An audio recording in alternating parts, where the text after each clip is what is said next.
Mukunda Jewelers, first ever factory outlet opening soon in Jubilee Hills.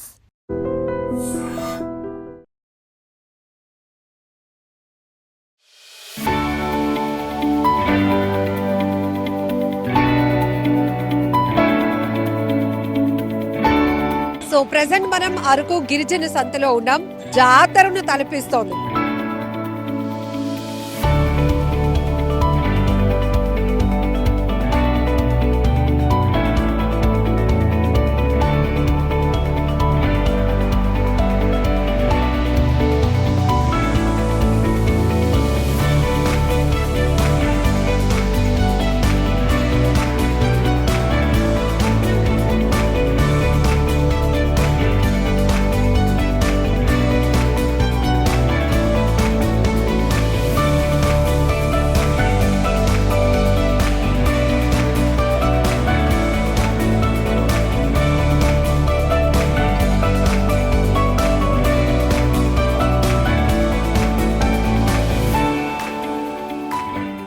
So present మనం అరకు గిరిజన సంతలో ఉన్నాం. జాతరను తలపిస్తోంది. ఒకవైపు ఇప్పుడు 9:30 అవుతున్నా కూడా పొగమంచు అలా కురుస్తూనే ఉంది. మరికొంతమంది వణికిపోతూనే తమ అమ్మకాలు కొనసాగిస్తున్నారు. చాలా స్పెషల్ ఇంట్రెస్ట్ ఏంటంటే ఇప్పటికీ కూడా మనం అసలు సంత కల్చర్ని చాలా వరకు కోల్పోతున్నాం. సిటీలోనైతే సంత అంటే ఎవరికి తెలియదు, జాతరలు అయితే తెలుసు. ఆ ఊరి అమ్మవార్ల పండుగల్ని ఒక జాతరని తలపించే విధంగా అన్ని రకాల కల్చరల్ యాక్టివిటీస్, వస్తువులతో కూడిన స్టాల్స్ ఇట్లాంటివి చూసినప్పుడు అదే గొప్ప అనుకుంటాం. కానీ వారాంతపు సంతలు అన్నప్పుడు వారం వారం జరిగే సంతలు అనేటప్పటికీ ఏజెన్సీల్లో జరిగే గిరిజన సంతలు చాలా ప్రత్యేకంగా ఉంటాయి. ఇక్కడ మీరు చూస్తున్నారు కదా, ఒక జాతరలాగే ఉంది. ప్రతి ఒక్కరూ వాళ్ళు చాలా బిజీగా వాళ్ళు పండించినటువంటి పంటలను ఇక్కడికి తీసుకొచ్చి అమ్ముకుంటున్నారు. వాళ్ళకు కావలసినటువంటి వస్తువులు కొనుక్కొని వెళ్తున్నారు. ఉదయం 6 గంటలకు మొదలైతే సాయంత్రం 6 గంటల వరకు ఈ అరకు శుక్రవారం సంత కొనసాగుతుంది. ఇది ఇప్పటిది కాదంట, 30-40 ఏళ్ల నుంచి కూడా ఈ అరకు సంత కొనసాగుతూనే ఉంది. అయితే అప్పటికి ఇప్పటికీ చాలా ఒక విప్లవాత్మకమైన మార్పులు చూస్తున్నామని కూడా గిరిజనులే అంటున్నారు. అప్పట్లో మాకు ఇన్ని సౌకర్యాలు, ఇన్ని వస్తువుల గురించి, ఈ డ్రెస్సింగ్ కల్చర్ గురించి ఇవన్నీ ఏమీ తెలియదు. పండించినవి తినడానికి కొనుక్కోవడం తప్ప. కానీ ఇప్పుడు మార్కెట్లోనికి అన్నీ వచ్చాయి. మేము కూడా ప్రతి దాన్ని అలవాటు చేసుకుంటూ ముందుకెళ్తున్నాం. అందుకే ఇప్పుడు ఈ సంత అనేటప్పటికీ వివిధ ప్రాంతాల నుంచి ఇక్కడికి వచ్చి తక్కువ రేట్లకి కొనుగోలు చేసుకొని వెళ్ళాలి అనే కాన్సెప్ట్ ఒకటైతే, ఇక్కడ వాళ్ళు కూడా కింద నుంచి అంటే అరకు వ్యాలీకి కింద నుంచి కొన్ని వస్తువులు వస్తూ ఉంటాయి. ఒంటి సోపులు కావచ్చు, బట్టలు ఉతుక్కునే పౌడర్లు కావచ్చు, లేకపోతే ఇంకా ఇట్లాంటివన్నీ కూడా మేకప్ కిట్లు చిన్న ఉంటాయి కదా, ఇవన్నీ కూడా తక్కువ రేటుకి వీళ్ళకి గిరిజనులకి అందించాలనే కాన్సెప్ట్తో చాలా తక్కువకి కొత్త బ్రాండ్లతో ఇక్కడ అమ్ముతున్నటువంటి కొన్ని స్టాల్స్ ఉన్నాయి. చాలా స్పెషల్ అనిపించింది. 4 సోపులు అంటే 20 రూపాయలకి మాత్రమేనట. అవి బట్టలు ఉతుక్కోవడానికి మట్టి సోపులు అంటారట వాటిని. సో వీళ్ళు అవి వాడుతున్నారు. భలే అనిపించింది. ఇక డిఫరెంట్గా ఉన్న ఆయిల్ టీన్స్ కనపడుతున్నాయి, ఎరువులు, అలానే ఇంకొక వైపు నాటుకోళ్ళు, మేకలు, గొర్రెలు, పందానికి సంబంధించి ప్రత్యేకంగా మేపినటువంటి పెంచినటువంటి కోళ్ళు కావచ్చు, లేకపోతే పొట్టేళ్ళు కావచ్చు, ఇవన్నీ కూడా ఒక రకంగా అది ఒక మార్కెట్ నడుస్తోంది. మరొక వైపు ఈ వెజిటేబుల్స్ ఏవైతే వీళ్ళు ఫ్రెష్గా పండిస్తారో ఇక్కడ మనం చూడొచ్చు. క్యారెట్ కానీ పిక్కలు కానీ ఎంత ఫ్రెష్గా ఉన్నాయంటే, ఎంత క్వాలిటీగా ఉన్నాయంటే, సో క్వాలిటీతో పాటు కాస్ట్ కూడా చాలా అవైలబుల్ ప్రైస్. వీళ్ళకి ఏంటంటే ట్రాన్స్పోర్ట్ ఫెసిలిటీ ఉన్నప్పటికీ కూడా పట్టణాలకు వెళ్ళి వాళ్ళు అమ్ముకునే పరిస్థితి ఉండదు. కాబట్టి ఈ వ్యాలీ దగ్గరకు వచ్చి ఈ వారాంతపు సంతల్లోనే వీళ్ళు పెద్ద మొత్తంలో వాళ్ళు పండించినటువంటి పంటలన్నీ ఇక్కడ తెచ్చి అమ్ముకుంటూ ఉంటారు. సో వాళ్ళకి కొంత మొత్తంలో లాభం వస్తే సరిపోతుంది అనుకునేటటువంటి పరిస్థితిలో ఎంత పడితే అంతకే వీళ్ళు అమ్ముతూ ఉంటారు. మీరేం తెచ్చారు? ఏం అమ్ముతున్నారు? కూరగాయలు కూరగాయల చిక్కుడుకాయలు చూడండి ఎంత బాగున్నాయో. అవును, బాగుంది. అమ్ముతారా? బుట్టలు అమ్ముతామమ్మా. ఓకే, ఈ బుట్ట ఎంత? ఈ బుట్ట 800. 8 కేజీలు ఉంటది. కేజీ లేదమ్మా అది. అదే అంటే మీ అంచనా కేజీల సంగతి తెలీదా మీకు? కేజీ సంగతి తెలీదు. కాటువ పెడితే కేజీ తెలుస్తుంది. బుట్టతోనే అలాగమ్మా బుట్టలు అమ్ముతాం. ఎనిమిది చెప్తాము, ఒక 15 తగ్గించి అమ్ముతామమ్మా. అమ్మేస్తారు. అవును. ఒకవేళ ఎవరైనా వచ్చి 500కి 600కి అడిగినా ఇచ్చేస్తావా మరి? 500-600కి మాకు కిట్టదు తల్లి, పెట్టదు కదా. కిట్టదు. ఓకే, ఎంత తగ్గిస్తావు? ఎంత తగ్గిస్తానంటే ఒక 20, 30, 50 తగ్గిస్తాము. ఓకే, 50 రూపాయలు తగ్గిస్తావు. కొన్నుబడికి మాకు ఒక 15 లాభం వస్తే అమ్మేస్తాము. మొదటి నుంచి ఇక్కడే అమ్ముతున్నారా? ఇక్కడే. లేకపోతే టౌన్ లేదు, రైతు బజార్ అమ్ముతుండేము. రైతు బజార్. రైతు బజార్ పంపిస్తున్నాము, వాళ్ళు అమ్ముకొని మాకు డబ్బులు ఇస్తారు. ఇక్కడ అమ్మింది ఇక్కడే అమ్ముతాం. ఓకే.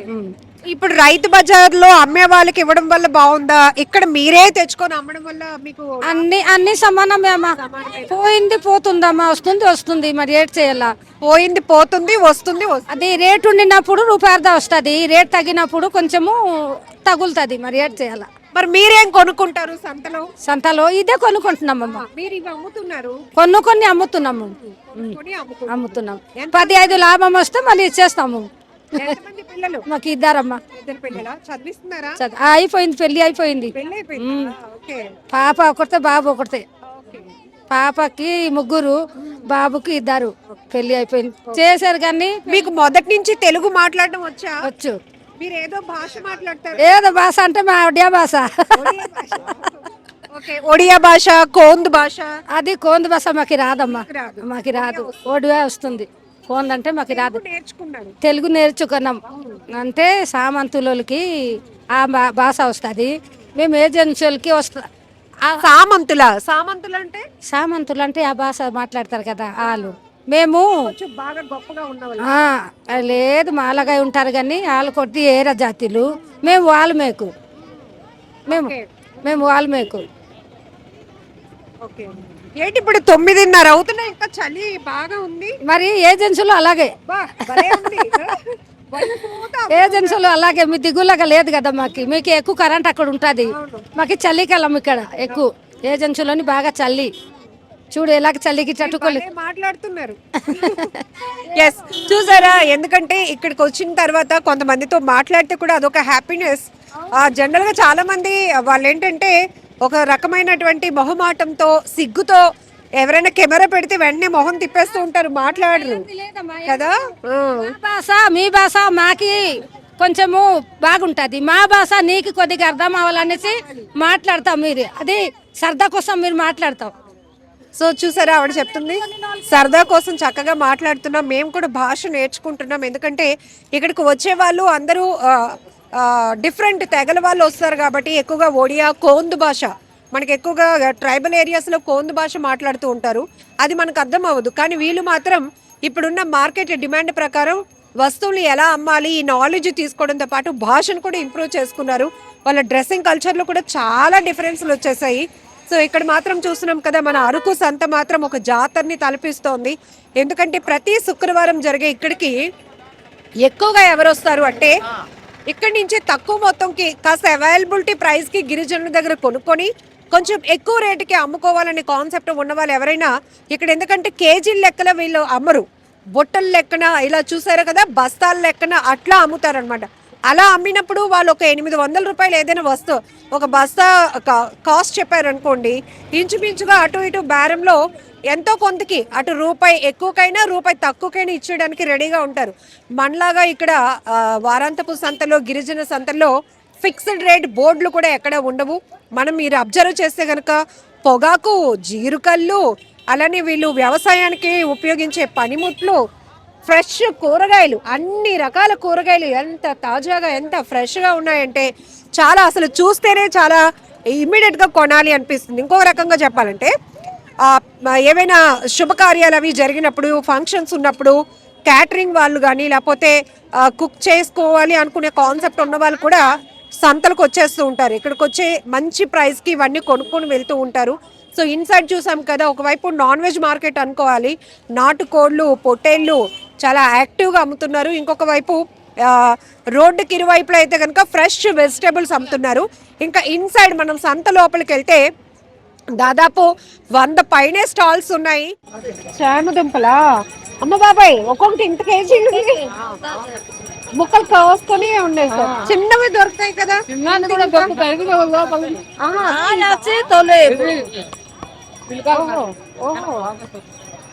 ఏవి అవి కొద్దిగా ఇవ్వండి, మాకు అవే తెలుసు, ఇంత ఉంటాయని తెలియదు. చేమదుంపలు పులుసు పెట్టుకుంటాం కదా, ఫ్రై కానీ అవి ఇంత ఇంత వస్తాయంట. ఇంత అసలు ఫస్ట్ టైం చూడటం. ఎన్ని కేజీల వరకు వస్తుంది ఇది? మరి చూస్తే తెలుస్తుంది. మీకు అసలు కేజీలు లెక్కే తెలీదే, సైజు బట్టి. మామూలుగా ఇలాగ అమ్ముతాం. అవును, మాకైతే అన్ని కేజీలతోనే అమ్మేస్తాం. 2 కేజీలు ఉంటుంది. అవును, ఇప్పుడు ఈ దుంప ఎంత ఉంటది ఒకటి? అలా అమ్మరా, మొత్తం బస్తాతోనే అమ్మేస్తారా? ఓ, ఎన్ని కేజీలు ఉంటది? 5 కేజీలు. పందెంది. పందిందా?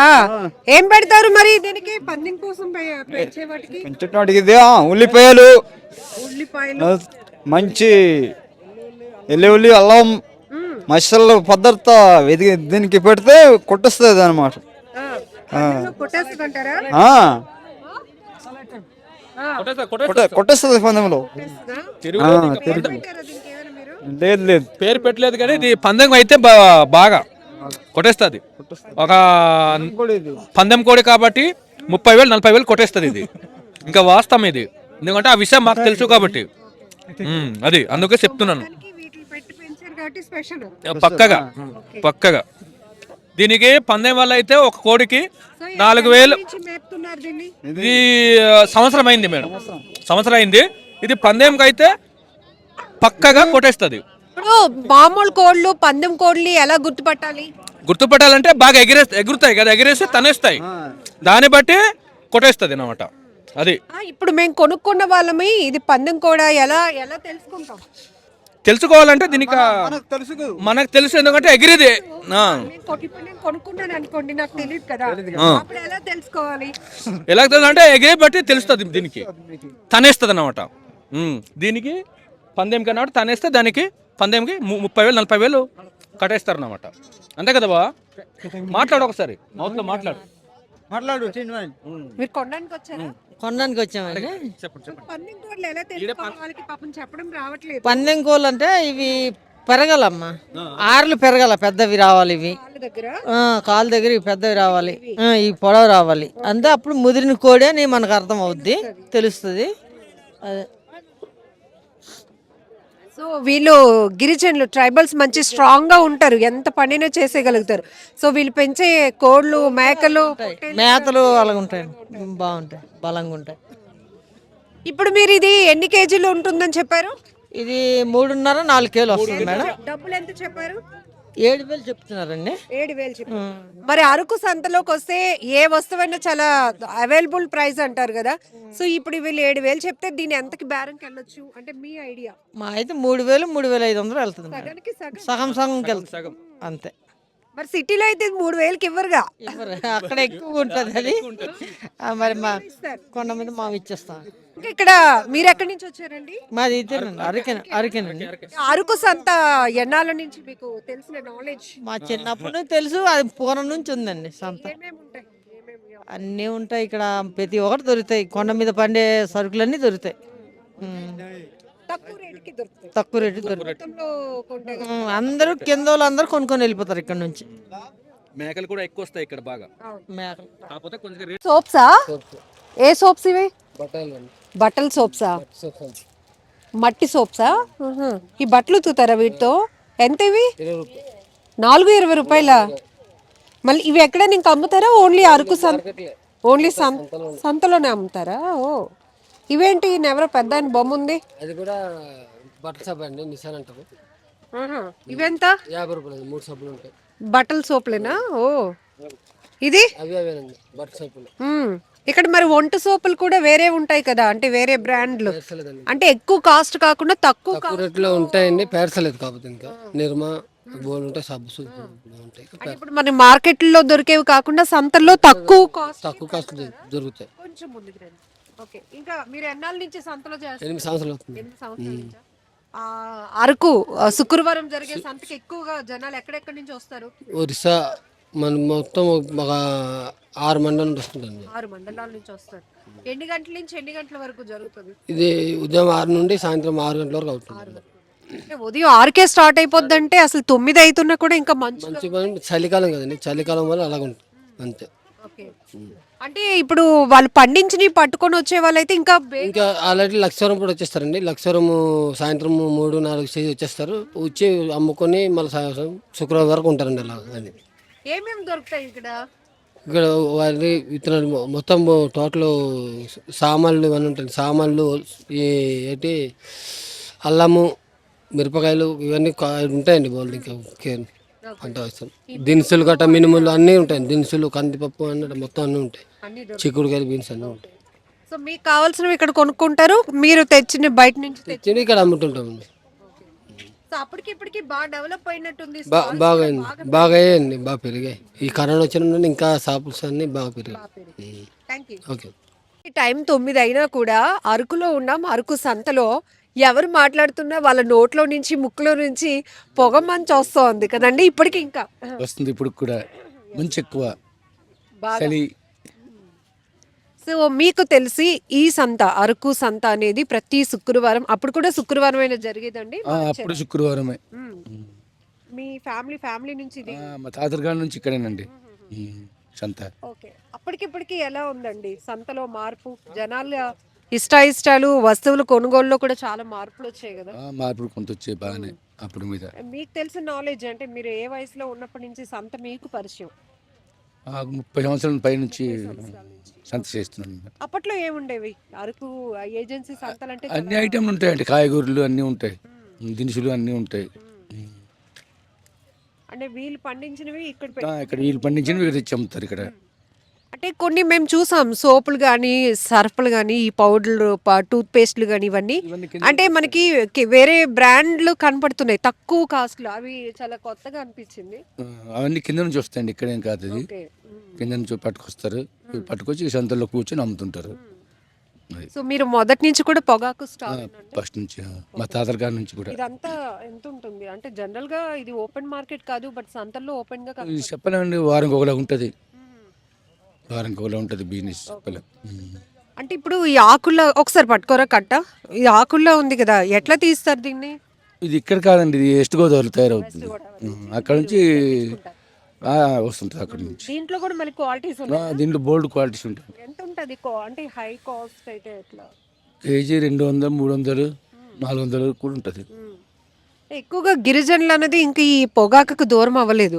సో తగ్గేటండి, మార్పు వచ్చింది, తగ్గింది, బాగా తగ్గిపోయింది, బాగా తగ్గింది. ఇప్పుడు అప్పుడు మీద తగ్గిపోయింది బాగా.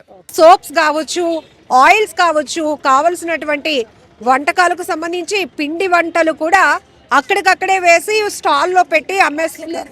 సో ఇవన్నీ కూడా చాలా స్పెషల్గా అనిపిస్తోంది. మీరు కూడా ఇప్పటికే అరకు సంతకు వెళ్ళుండి ఎక్స్పీరియన్స్ ఉంటే కామెంట్ బాక్స్లో మెన్షన్ చేయండి. వెళ్ళలేదు అనుకుంటే, వెళ్ళాలి అనుకున్నా కూడా కామెంట్ పెట్టండి.